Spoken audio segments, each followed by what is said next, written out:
guys. Ayan. Bigyan na aking amega.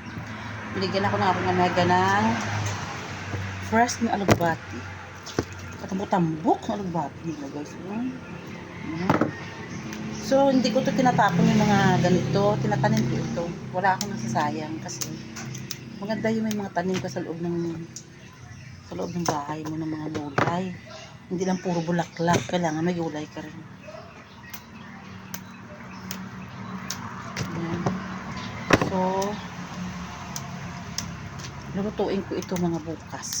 Kasi, hindi ko ito iwa 1 week. Minsan kasi pag may tubig siya, nagdudunot sa dayo. So, hindi siya kailangan patagal-tagalin.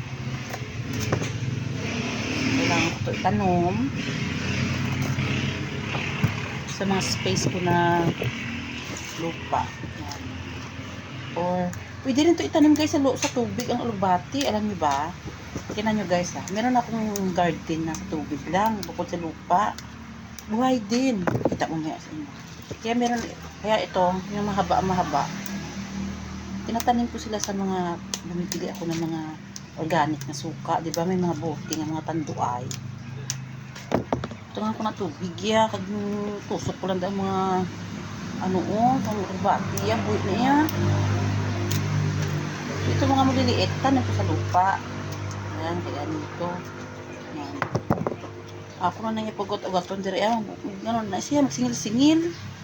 Ano mo nga ako, dire upod sa balay is senior citizen. Kailangan, meron akong gulay. Ginaadlaw, nga pagkagulay. Na-adapt naman namo ng ganyang lifestyle na gulay everyday kami. Kunyari, sa isang araw, may skip lang ako ng walang gulay. Parang feeling ko ilang weeks hindi ako nakatikim ng gulay, nakakatakam. So, i-ano ko ito guys. Itanong ko ito sa space ng mga, ayun meron ako, diba? Yan, ito sa lupa. Yung mga maliliit sa lupa. Ito, itanong ko ito sa sa botilya na may tubig. O, diba? Perfect talaga siya. Yes. Si Papa Ma? Diba? Ha? Ginugasan mo na yung plato. Bukas na po. Ma? Excuse me.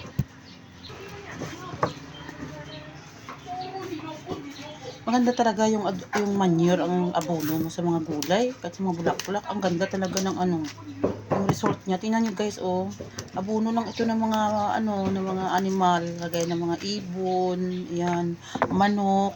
Tingnan mo, fresh na fresh talaga, Kaya hindi ko ito ma-achieve kasi wala naman ako mga manok dito sa loob ng bahay. So, yung nagawa ko na lang, yung mga pinakompos ko ng mga yung mga gulay, yung mga ng gulay. Ko, ayan, hindi mo sa street. So, tanong ko na lang ito sa lupa. Ayan, hindi mo sa street. So, ang dami ko nitong, marami na ako nitong paglalagyan sa munggo, sa sardinas, diba?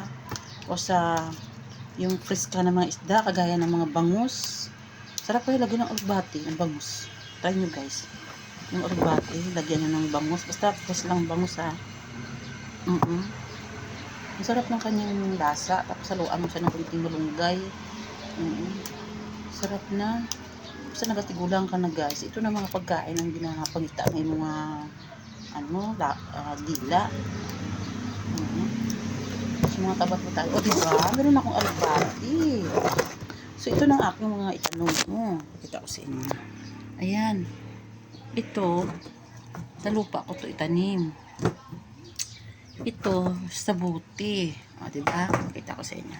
Ayan na siya, guys. Itong tanim ko, tingnan niyo, buhay na siya, Medyo untidy lang sa tingnan. Kasi, malumot lang siya. Pero, yan ang kanyang nutrients, guys. Pinapalitan ko siya. Hindi ko siya pinapalitan ng tubig kasi hindi naman makapasok yung lamok dito, yung mga dinggi. Hindi naman siya open. So, ito. So, meron pa ako sa mga ito, guys. Yung binibili kong mga suka sa labas ng bahay, may mga baligya kasi din yung mga suka, mga tuba ba, langgaw. So hindi ko siya ginahaboy kasi alam mo na minsan ang panahon dito iba-iba, mainit-init, so mamatay yung mga tanim namin. So ginagawa ko, Dito ako magtatanim sa sa botilya. Sa mga tanduay, ayan. Kahit anong klaseng tanduay. Tanduay, sorry. Kahit anong klaseng bote, guys. Pwede naman siya. So, medyo na tong apon nga kuwan. So, kung taong ko lang siya ang yung iya nga kuwan is strand niya is yan. So, 3 lang talaga siya ang kasya.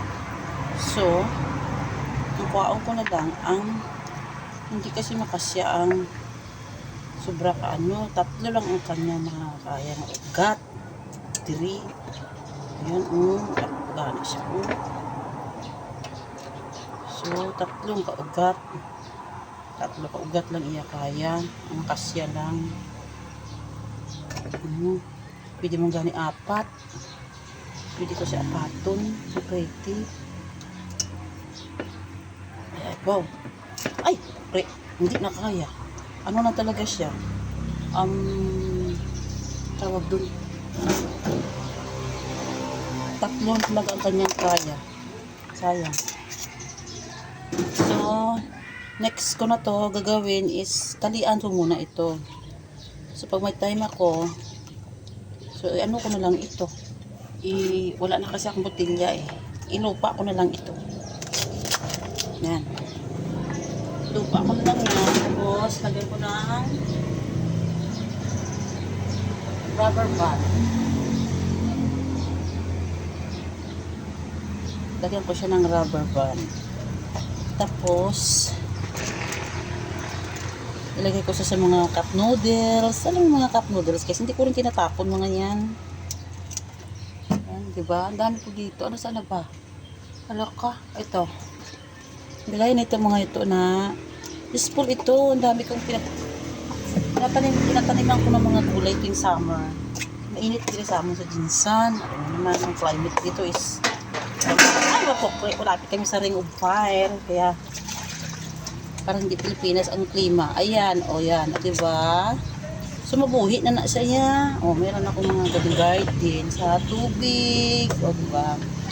So, meron akong panglong video, guys, sa aking YT, sa aking titik-tik, diba? Tapos sa aking reels. Thank you for watching, guys. Bye. Have a nice day. Please follow and share and visit to my channel. Bye.